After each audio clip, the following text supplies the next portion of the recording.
بسم الله الرحمن الرحيم.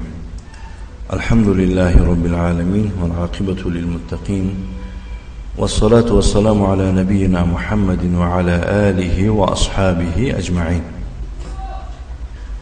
أما بعد، فنتابع درسنا من رسالة 48 سؤالا في الصيام.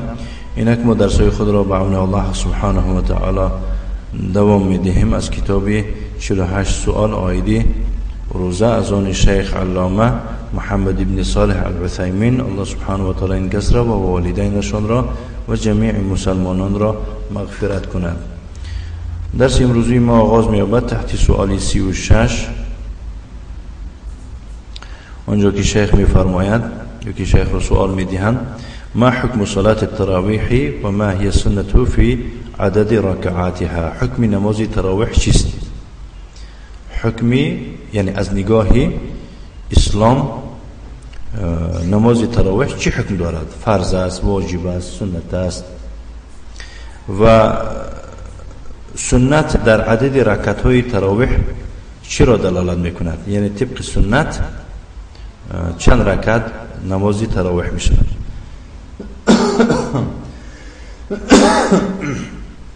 شیخ میفرماید: صلاة التراویح سنة سنها رسول الله صلی الله علیه و آله و سلم لأمته.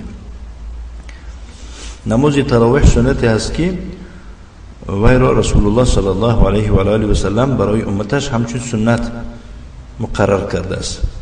فقط قام بی اصحابه 3 لیال، همراه صحابگان خود 3 شب آن را انجام داد نماز تراویح، ولكنه صلی الله علیه و آله و سلم ترک ذلك خوفا من ان تفرض عليهم، ولی پیغمبر صلی الله علیه و آله و سلم این را بعد از 3 روز ترکش کرد، از ترسی مبادا بالای امت فرض نشود گفته.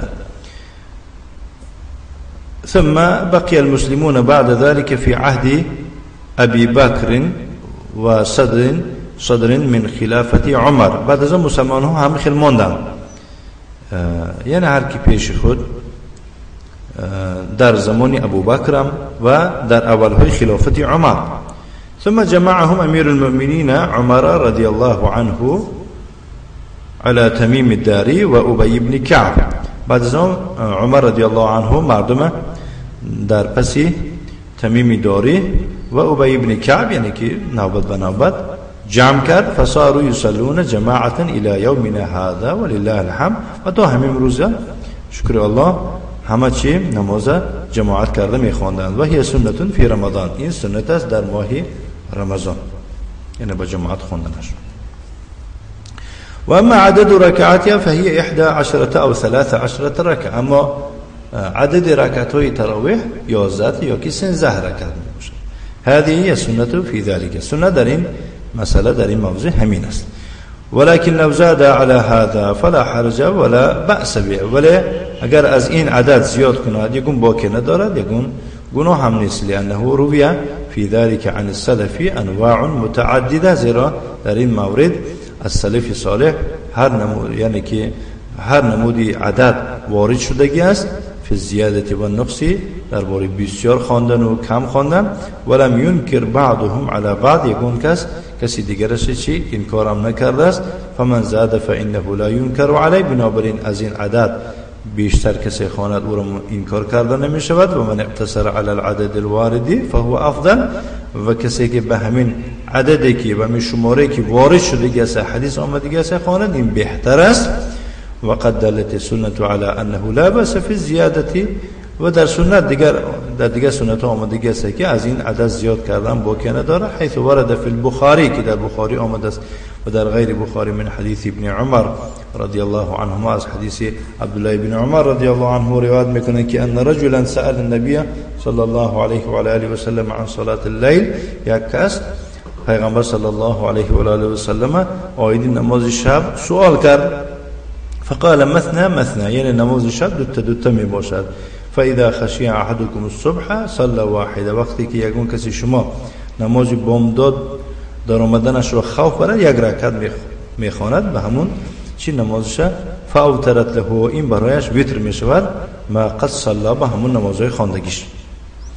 ولم يحدد النبي صلى الله عليه وآله وسلم عددا معينا يقتصر عليه. پیغمبر صلی الله علیه و آله و سلم در این حدیث یک عدد معین را چی نکرد؟ معین نکرد که به همین کفایت کرده شود. گفته دو تا خواندن گرفت. ولكن المهم في صلاة التراويح الخشوع والطمأنينة في الركوع والسجود والرفع منهما. ولی مهم آن است که در نماز تراویح چند رکعتی که میخواند خاکساری و آرامی را در رکوع و سجود و از رکوع و سجود برخستن رعایت کند، نه مانند تیزخونه‌های مسجدهای تاجیکستان. و الا يفعل ما يفعله بعض الناس من العجلة السريعة. نباید که کند خیلی که بعضی مردم شتابانه سراسیمه نماز میخوانند التي تمنع المصلين فعل ما يسن، که چنان تیز میخوانند بعضی امام ها که دیگر نمازخوان ها را باز میدارن از انجام دادن آن کارهای سنتی را، عملهای سنتی میمونند. بل ربما تمنعهم من فعل ما يجب حرصا منه على ان يكون اول من يخرج من المساجد من اجل ان ينتابه الناس بكثره. همین بلکه بعضی مسلمان‌ها را منع میکنن به این تیزخوانیشون از انجام دادن آنچه که واجب است. با تلاش و کوشش میکند که اولین کسی که میبرد از مسجد به خاطر آن یعنی که ان ینتابه الناس بکثره، که مثلا مردم بسیارتر همینجا بیان گفته. فإن هذا خلاف المشروع، این خلاف شریعت میباشد. والواجب على الامام ان يتقي الله تعالى في من وراءه. و امام ها واجب است که از الله تقوا کنند در حق کسانی که در پسشون نماز میخوانند، مسئولیتی ببرند، یعنی به عهده گرفتگی هستند.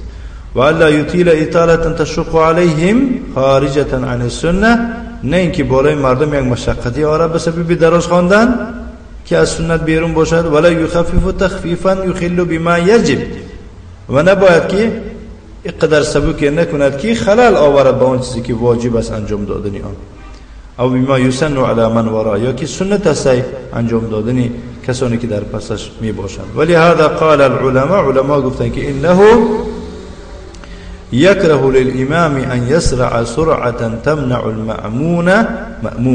مأمومه فعل ما يسن. علما گفتند که مکروه است برای امام شتاب کردن، یعنی به شتاب نماز خوندن، چنان به شتاب میخواند که از پس امام ایستادگی مردم را منع میکند این شتابش انجام دادن کارهای سنت را، اعمال سنت را. فكيف بمن يسرع سرعه تمنع المأمومين فعل ما يجب. بس شما چی میگه در حق اون کسی که چنان تیز میخواند که نه فقط سنت به جا آوردن نمیتونه از پس امام ایستادگی ها، بلکه چیزای واجب به جا آوردن نمیتونه. فإن هذه السرعه حرام في حق هذا الامام. و چنین نوع تیز خواندن این حرام است در حق چنین امام ها. فنسأل الله لنا ولإخواننا الاستقامة والسلامة. از الله سبحانه و تعالی برای خود ما و برای برادرها ما که مسئله داریم که یعنی درست رفتار کنند و سلامت مانند از چنین کارهای خلل آور. صلی الله وسلم علی نبینا محمد وعلى آله وأصحابه وسلم تسليما مزيدا. الحمد لله رب العالمين.